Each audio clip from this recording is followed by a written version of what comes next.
dari kelompok 2, Ekonomi Sumber Daya Manusia, kelas E, Prodi Agribisnis, Fakultas Pertanian Universitas Jambi, Angkatan 2021, yang beranggotakan kelompok. Saya Aisyah Tri Ramadhani.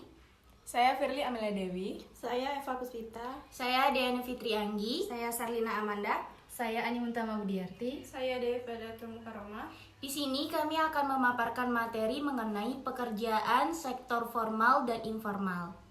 Di sini saya akan menjelaskan mengenai sektor formal dan sektor informal. Sektor formal berisikan tenaga kerja terlatih yang bekerja pada perusahaan sebagai tenaga kerja terlatih, di mana tenaga kerja formal juga mendapatkan perlindungan hukum yang lebih kuat, memiliki kontrak kerja yang resmi, dan bergabung dalam organisasi berbadan hukum, yang artinya adalah sektor formal dinaungi oleh pemerintah. Yang kedua ada sektor informal, yaitu sektor informal berisi tenaga kerja yang bertanggung jawab atas perseorangan yang tidak berbadan hukum,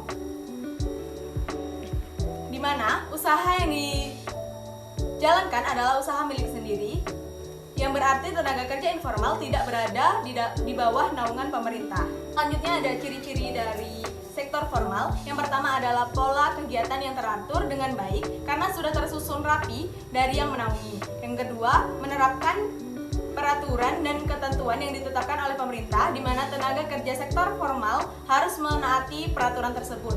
Yang ketiga, membutuhkan keahlian dan keterampilan khusus. Yang keempat, menggunakan tempat usaha yang relatif permanen. Biasanya tenaga kerja sektor formal bekerja pada gedung perusahaan, yaitu contohnya adalah gedung DPR, kepolisian, ataupun sekolah. Yang kelima, umumnya pekerja cukup banyak karena cukup banyak dibutuhkan oleh pemerintah. Yang kedua adalah ciri-ciri sektor informal. Yang pertama, pola kegiatan tidak teratur, yang berarti tidak ditentukan oleh siapapun. Yang kedua adalah skala usaha kecil yang menggunakan teknologi sederhana.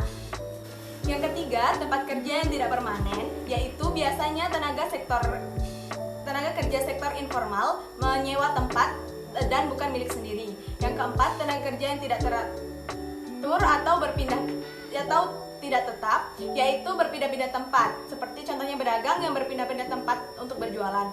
Yang kelima, tidak memerlukan keahlian dan keterampilan pendidikan formal khusus. Dan yang terakhir adalah memiliki daya saing yang cukup tinggi. Baiklah teman-teman, di sini dapat dilihat data survei Angkatan Kerja Nasional atau Sekernas pada tahun 2019 yang ditunjukkan melalui tabel berikut. Itu mencatat sebanyak 61% perempuan di Indonesia itu bekerja di sektor informal, yang mana nilai ini cukup tinggi jika dibandingkan dengan pekerja perempuan di sektor formal, yakni sebesar 39%. Artinya, mayoritas pekerja perempuan di Indonesia pada tahun 2019 itu terpusat pada pekerja sektor informal. Nah, perempuan yang bekerja pada sektor formal dan informal itu dapat diidentifikasikan berdasarkan status pekerjaannya, yang mana perempuan yang bekerja secara formal itu biasanya sebagai pekerja yang berusaha dibantu buruh tetap atau dibayar, sedangkan perempuan yang bekerja secara informal itu mencakup status pekerjaan sebagai pekerja yang berusaha sendiri. Kemudian dapat teman-teman lihat pada gambar berikutnya, ini merupakan proporsi dari pekerja perempuan pada sektor formal dan informal di Indonesia pada tahun 2019 berdasarkan status pekerjaannya.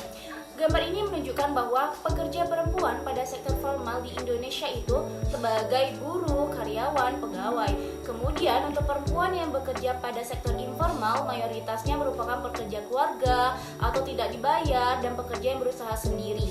Nah, hal tersebut menunjukkan bahwa persentase pekerja perempuan pada sektor formal dan informal berdasarkan status pekerjaan utama di Indonesia pada tahun 2019, yang mana karakteristiknya yakni formal dan informal itu ditunjukkan pada tabel tersebut sebelumnya, yang menunjukkan bahwa perempuan yang bekerja di sektor tersebut mayoritas itu berumur tua, yakni lebih dari 60 tahun, kemudian berpendidikan rendah, yakni dari SMP sederajat, dan tidak pernah mengikuti pelatihan kerja, berstatus pernah kawin, dan tinggal di wilayah pedesaan. Persentase sektor pekerjaan perempuan, yaitu pada variabel umur. Pada usia 15-24 tahun, sektor pekerjaan formal yaitu sebanyak 66,2% dan sektor pekerjaan informal yaitu 33,8%, totalnya yaitu 100%. Pada umur 25 sampai 59 tahun yaitu sektor pekerjaan informal sebanyak 38%, dan sektor pekerjaan informal yaitu 62%, totalnya yaitu 100%. Pada usia tinggi dari 60 tahun ke atas, sektor pekerjaan informal yaitu sebanyak 10,8%, dan sektor pekerjaan informal sebanyak 89,2%. Pada variabel tingkat pendidikan, usia di atas SMP atau sederajat, sektor pekerjaan formal yaitu sebanyak 65,7%, dan sektor pekerjaan informal yaitu 34,3%, totalnya yaitu 100%. Pada usia pada tingkat pendidikan di bawah SMP atau sederajat sebanyak 20,5%, dan sektor pekerjaan informal sebanyak 79,5%, totalnya yaitu 100%. Pada variabel status pelatihan kerja yaitu pernah mengikuti sektor pekerjaan formal yaitu 70%, dan sektor pekerjaan informal yaitu 30%, totalnya yaitu 100%. Yang tidak pernah mengikuti yaitu sektor pekerjaan formalnya yaitu 35,6%, dan sektor pekerjaan informal yaitu sebanyak 64,4%, totalnya yaitu 100%.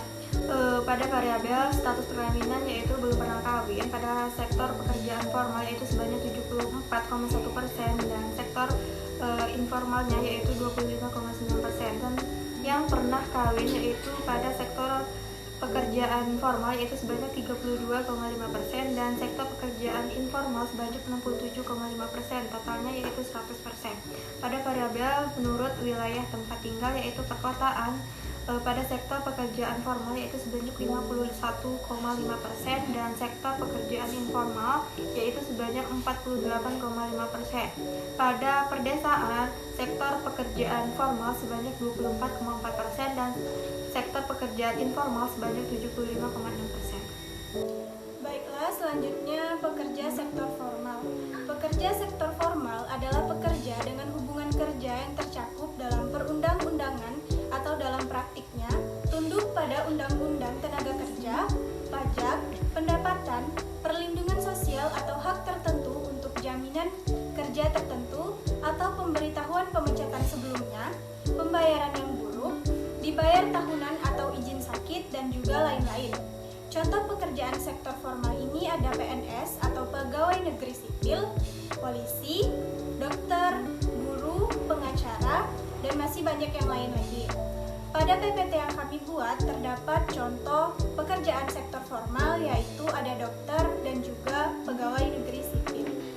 Pekerjaan sektor informal yaitu pekerjaan yang bertanggung jawab atau perseorangan bekerja pada perusahaan yang berkurangnya atau kurang organisasi serta modal kerjanya dari biaya sendiri. Bisa dibilang pekerja sektor informal artinya berstatus berusaha sendiri atau bebas dari baik pertanian maupun non pertanian.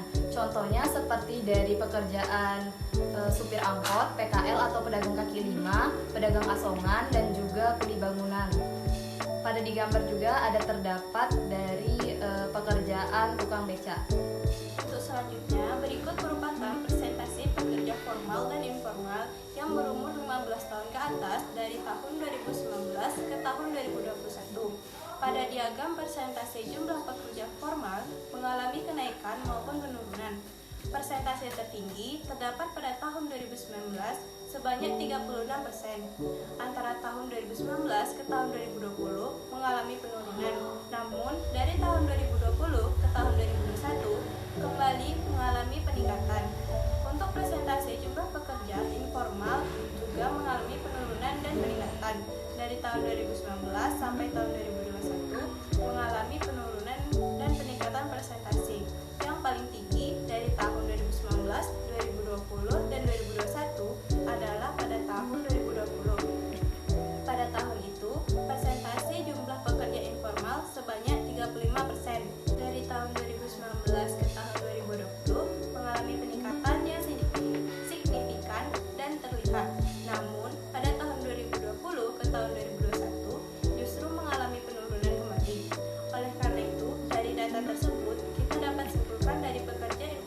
formal dan informal, terjadi peningkatan dan penurunan yang dapat dipengaruhi dari berbagai faktor yang ada. Baiklah, di sini saya Serlina Amanda akan melanjutkan presentasi dari teman saya. Di sini saya akan menjelaskan mengenai persentase penduduk laki-laki dan perempuan yang berumur 15 tahun ke atas yang bekerja menurut sektor formal dan sektor informal. Di sini kita melihat terlebih dahulu mengenai bagian formal laki-laki, di mana kita dapat melihat bahwa terjadi penurunan dari tahun 2019 ke tahun 2020, di mana penurunan ini terjadi sebesar 5,72%. Dan kemudian mengalami kenaikan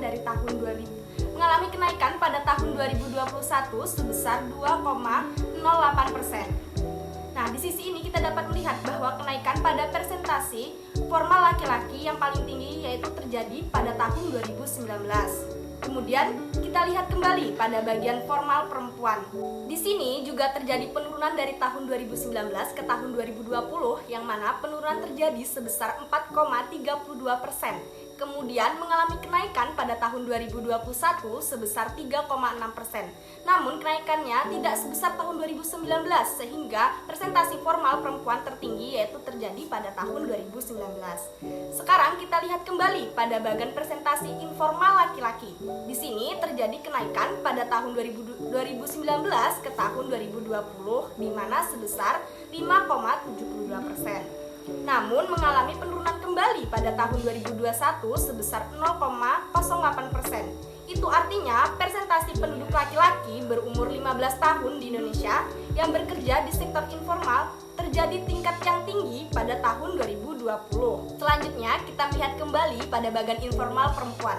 Ini juga terjadi kenaikan dan penurunan yang mana terjadi kenaikan dari tahun 2019 menuju tahun 2020 sebesar 4,32%.